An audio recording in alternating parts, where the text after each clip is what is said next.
Welcome to the debate. You are tuning into NFL Nexus, and we have a lot to unpack today. Oh, we really do. It is a messy situation. It is. But before we dive in, a quick reminder to everyone watching. Subscribe to the channel, like the video, and comment down below with what you thought. Yeah, and hey, become a channel member too. You get exclusive content and perks. Just click that join button below. Exactly. So let us talk about the Indianapolis Colts. Because last year, their offense was an absolute juggernaut. I mean, they were dictating terms to almost every defense in the NFL before injuries hit. They were absolutely on fire for a minute there. Right? Yet today, despite that incredibly high ceiling, ESPN's Bill Barnwell ranks their collection of offensive weapons just 14th in the league. Which is a pretty steep drop in perception. It is, and their biggest franchise stars are just drowning in trade rumors right now. How does a team go from an unstoppable engine to a potential fire sale in just one offseason? Well, that is the million-dollar question. That is the fascinating, complex, strategic crossroads we are exploring today. Head coach Shane Steichen is entering an undeniable make-or-break year. So the central question from the material is this. Do the Colts hold on to their elite offensive core to maximize immediate success, or is this roster just so structurally flawed regarding contracts and depth that trading foundational pieces for future draft capital is the pragmatic, mathematically necessary move? And I think the math is pretty clear. Well, I represent the position that the Colts' offensive ceiling is currently being unfairly slept on. Retaining this elite, highly productive core is the only logical choice for a coaching staff facing immense pressure to win right now. You do not tear down a proven engine when your job depends on crossing the finish line first. Right, and I'd take the contrasting view. When you look past the flashy top-line statistics, and they are flashy, I'll admit, and you examine the underlying contract realities, along with the glaring depth issues behind those frontline starters, exploring the trade market for these stars is an evidence-based necessity. I just don't see how you justify trading your best players. Because the franchise has to secure long-term value before these assets rapidly depreciate, or worse, just leave the building for nothing. Okay, well, let's lay out the foundation of this offense first, because I think the broader consensus is missing the sheer upward trajectory of this unit. Upward trajectory? Yes, absolutely. We are looking at an elite, proven offensive engine that is consistently climbing the ranks. If you look at the progression, their position groups steadily move from 22nd in the league in 2024 to 16th in 2025, and now they sit at 14th. 14 is still middle of the pack, though. But the trend line is what matters. That is not a random fluctuation. It is the result of overwhelming top-end production. Look at the sheer mechanics of what Jonathan Taylor achieved last year. Well, sure, the counting stats were high. High? They were dominant. 1,963 scrimmage yards. Yeah. 323 carries, 20 all-purpose touchdowns, and 84 rushing first downs. I mean, he is a gravitational force on the field that bends defenses to his will. But at what cost? I mean, 323 carries is a massive red flag. A red flag? Yes, it's not a badge of honor when we're talking about a running back entering a contract year. That is an insane amount of wear and tear. I mean, it proves he can shoulder the load. And he is the central gear, sure, but he doesn't operate alone. We have to look at the record-breaking emergence of tight end Tyler Warren. Warren was great, I will give you that. He was incredible. As a rookie, he secured a Pro Bowl nod, catching 76 passes for 817 yards. And it is not just the volume, it is how he did it. Right, the blocking. Exactly. Because Warren is equally adept at inline blocking as he is running seam routes, linebackers are frozen for a half-second post-snap. They cannot commit to the run or the pass, which is exactly how Steichen creates massive throwing lanes. Okay, but... And couple that with Alec Pierce, who led the entire NFL with 21.3 yards per catch, hauling in 1,003 total yards. When Steichen is on his final chance to make something happen, the operational logic dictates you keep this caliber of proven, synergistic talent. See, that is the fundamental illusion of this Colts team. Illusion? Yes, it's an illusion. I understand the temptation to stare at those numbers, but focusing exclusively on the starting lineup ignores the highly precarious depth realities of this roster. Every NFL team has depth issues. Not like this. You bring up Alex Pierce's 21.3 yards per catch. He has been a phenomenal deep threat, yes. But following the departure of Michael Pittman Jr. to the Steelers, the entire passing game structure shifts. Well, Pierce just steps up into that role. But can he? Pittman was the longtime volume leader. He was the safety valve who ran the 5-yard slants on 3rd and 4 and took the hit from a middle linebacker to keep the chains moving. Right. Now that burden falls to Pierce, who is a completely unproven commodity as a true W1. He has to justify a massive 4-year, $114 million contract by beating press coverage and winning in the short and intermediate zones. He's rarely been asked to do that. He hasn't been asked to do it because the scheme didn't require it, not because he lacks the physical tools. But if he falters in that new role, look at what is behind him. It's not that bad. It is a terrifying drop-off. Ashton Doolin is a special teams ace. He has a mere 40 catches in his entire 7-year career. Okay, Doolin is a role player, sure. And Nick Westbrook-Akeen fell off an absolute cliff last year with the Miami Dolphins. 11 catches, 89 yards, 0 touchdowns for the entire season. He was dealing with poor quarterback play in Miami. Even so, the tight end room outside of Warren is just as fragile. Will Mallory might be fast, but he has been a complete non-factor over the last 2 seasons. And Drew Ogletree continues to struggle with fundamental drop issues. The depth you are relying on is a mirage. I see why you think that, but let me give you a different perspective on how modern NFL offenses actually operate. I'm listening. You are evaluating the roster linearly. You're looking at the bottom of the depth chart and assuming it negates the top. Because you need 11 guys to play. Right, but the sheer dominance of the top-end talent actually compensates for the depth because it dictates defensive coverages. How so? Well, when a defense has to allocate 2 safeties deep to respect Alec Pierce's vertical speed and simultaneously load the box with 8 men to stop Jonathan Taylor, it creates a massive structural vacuum in the intermediate areas. Okay, but someone has to catch the ball there. And that is exactly where Josh Downs operates. He is the new WR2 and is primed for an absolute career year, precisely because he will be facing isolated, highly favorable matchups. Favorable matchups do not catch the football if the primary reads are taken away, or frankly, if a single rolled ankle alters the entire formation. But you are dismissing the reliable situational players who thrive in those exact scenarios. I mean, Mo Alley Cox remains an ultra-reliable red zone threat with 16 career touchdowns. He's incredibly inconsistent down to down, though. He doesn't need 80 targets a year to be highly effective in Steichen's scheme. Honestly, evaluating this offense solely by its backup receivers is like judging a high-performance sports car by its spare tire. Wait, a spare tire? Yeah. If Taylor and Warren are the engine, they force the defense to play deep and wide. As long as they are on the field, the defense is stretched thin, which means plug-and-play guys like Downs get to operate in wide-open spaces. You don't sell the Ferrari just because you don't like the spare tire. Look, in the NFL, you inevitably have to drive on the spare tire. That is the reality of a brutal 17-game season. A sports car with a flat tire doesn't finish the race. That's a bit dramatic. It's the truth. But, you can't talk about driving on a spare tire without looking at the player who is carrying the absolute heaviest load for this offense right now. You mean Taylor? Yes, Jonathan Taylor. If we are looking at sheer volume, we have to talk about his future and the logic of trading him. You are operating under the assumption that keeping Taylor guarantees a smooth ride. But I look at the reality of asset management.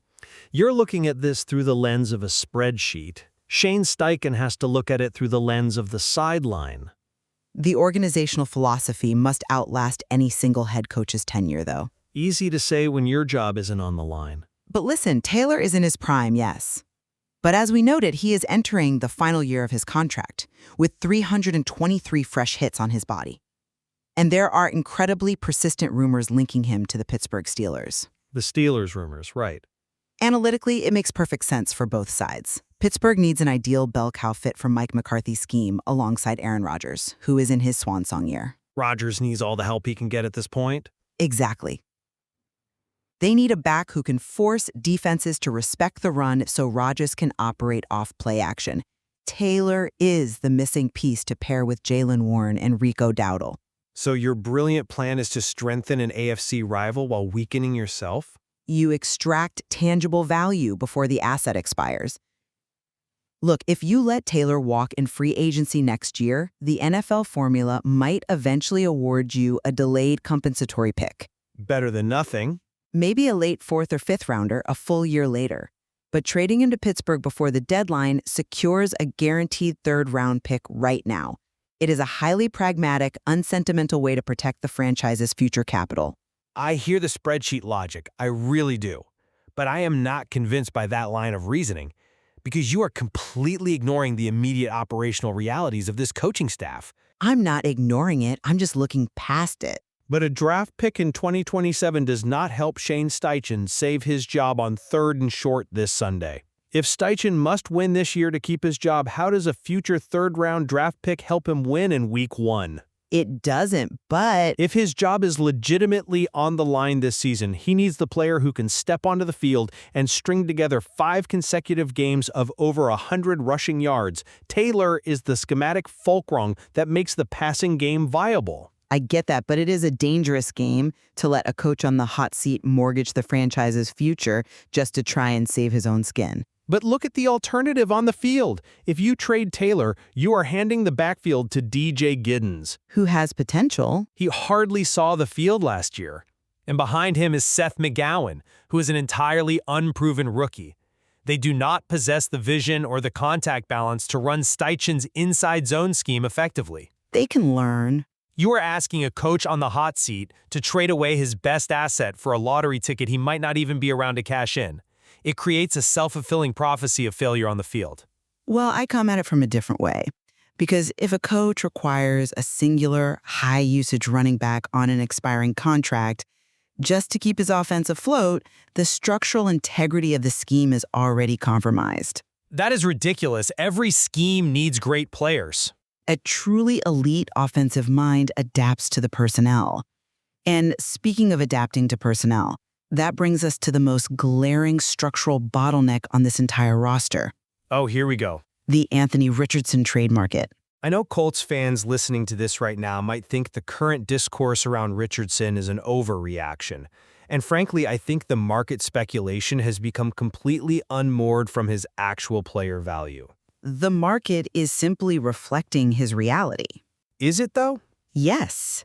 We are talking about a player with a 3-year history of issues, who recently had his 5th-year option declined by the team, and who has actively requested a trade. The quarterback room in Indianapolis is already pivoting away from him. They haven't officially pivoted yet. Shane Steichen himself has explicitly stated that the QB2 battle between Richardson and second-year quarterback Riley Leonard is, quote, neck and neck. It's training camp coach speak. Think about what that actually means, though. When a former number 4 overall pick is neck and neck with a second-year player just for a backup role, the writing is on the wall. We have to explore the specific mock trade scenarios that become highly viable after the August 1st deadline. Well, we should probably clarify what that August 1st deadline actually means for the viewers, because it is the entire basis for this perceived trade market. Exactly. For those who don't spend their days looking at salary cap tables, Like you do. guilty. August 1st is a magic date here. That is when the Colts are contractually obligated to pay out Richardson's roster bonus. Right. Once the Colts eat that significant cost, the financial mechanics completely flip. Any team trading for him after August 1st only has to pay his base salary for the rest of the year. Which is what, $1 million? A highly manageable $1.145 million. It turns him from a massive financial risk into an incredibly cheap lottery ticket for a new team. A lottery ticket that you want to sell for absolute pennies. I want to sell it for whatever the market dictates it is worth. Which is practically nothing. Look at the scenarios being floated out there. The Lions could send a 2027 4th-round pick while swapping a 2028 7th-rounder to let Richardson learn the mechanics of the position behind Teddy Bridgewater. A 4th-rounder? Or the Packers. They might offer a 2027 5th-rounder to have him compete with Tyrod Taylor under Matt LaFleur. Matt LaFleur is a great coach, but a 5th-rounder? LaFleur is known for fixing quarterback footwork. Or maybe the Vikings, sending a 5th-rounder to place him behind Kyler Murray and J.J. McCarthy under Kevin O'Connell. O'Connell reportedly loved his film coming out of the draft. Clearing his distraction from the locker room while capitalizing on his residual value, however diminished, is undeniably the smart play. I'm sorry, but I just don't buy that. Let me tell you why. Go ahead. You were talking about extracting, quote, residual value. But accepting a fifth-round pick for a player with Richardson's physical profile is a massive failure in asset extraction. Not if he's not playing. Yes. The practice squad quarterback, Easton Stick, is already on the roster, which means the Colts have a baseline of operational stability in that room. But if Steichen truly believes Richardson is neck and neck with Leonard, then his developmental upside remains far too high to just give away. Upside is a theoretical concept. Sunk cost is a financial reality. Trading a 21-year-old former 4th overall pick for a 2027 fifth-rounder is like selling a mansion for the price of a garden shed just because the plumbing is currently leaky. If the foundation is rotting, you sell the house. Doesn't the potential upside, the raw physical tools, the arm strength that can stretch a defense 70 yards downfield, the mobility that requires a linebacker to spy him on every down, doesn't that vastly outweigh the incredibly minimal draft capital of a day 3 selection 3 years from now? It's potential versus production. You hold on to the asset, coach him through his mechanical issues, and either rehabilitate his value on the field or use his theoretical ceiling as leverage for a much higher return later. You do not panic sell. That assumes his value will naturally rehabilitate just by keeping him in the building. With good coaching, it should. In the NFL, game tape doesn't lie. As more tape accumulates showing processing delays or mechanical flaws in his footwork, his trade value doesn't just stagnate, it plummets. I think you're being overly pessimistic. A fifth-round pick today is better than an outright release tomorrow. It is the definition of cutting your losses to protect the broader ecosystem of the franchise. By removing the media circus and the internal pressure of the Richardson situation, you allow Steichen, Leonard, and the rest of the offense to focus purely on execution. Which brings us back to what that offense is actually capable of executing. Right. When we summarize the landscape we've discussed today, I firmly maintain that the Colts possess a formidable, proven offensive nucleus. With players like Jonathan Taylor generating nearly 2,000 scrimmage yards, Tyler Warren rewriting the rookie tight end record books by freezing linebackers, and Alec Pierce dictating deep coverages, the franchise is built to compete immediately. If they stay healthy. This personnel reality perfectly aligns with Steichen's imperative to win this season. You do not dismantle a top 15 offensive engine for future lottery tickets when your immediate survival depends on high-level production. The talent is there. They simply need the health and the schematic continuity to let it run. Well, and my summary rests on the belief that ignoring contract timelines and roster instability is a definitive recipe for long-term disaster. Even if it costs the coach his job? The underlying math of the NFL salary cap and roster construction doesn't care about a coach's immediate job security. Maximizing the return for a high-usage running back like Taylor, potentially netting a guaranteed third-round pick from a team like Pittsburgh, and offloading the Richardson bottleneck for future 2027 draft capital post-August 1st is the most responsible way to manage the franchise's future. It's a bleak way to look at it. It requires looking past the flashy top-line stats to acknowledge the severe lack of depth behind players like Pierce and addressing the impending contractual cliffs before it is simply too late. Look, it is undeniably a fascinating tension. What we are really looking at is a front office forced into an incredibly delicate balancing act. It's a tough spot to be in for sure. It is a high-wire walk between immediate coaching preservation, giving Steichen the tools he needs to save his job today, and the long-term franchise health required to build a sustainable, cost-controlled contender for tomorrow. It really illuminates how intertwined the micro-decisions, like managing a single player's roster bonus date on August 1st, are with the macro trajectory of the entire organization. Right. There are no isolated variables in an NFL front office. Every retained player is a foregone draft pick, and every draft pick is a current gap on the depth chart. Perfectly said. And for those following the situation, there is much more to explore in the source material regarding how these evolving trade markets will inevitably shift as we get closer to the trade deadline. Oh, things are going to change week by week. The pressures of a 17-game season will eventually force someone's hand. As we watch this play out, we are left to wonder, when the pressure inevitably mounts on the Indianapolis Colts this season, will their elite top-end talent carry them through, or will the hidden structural fractures finally give way?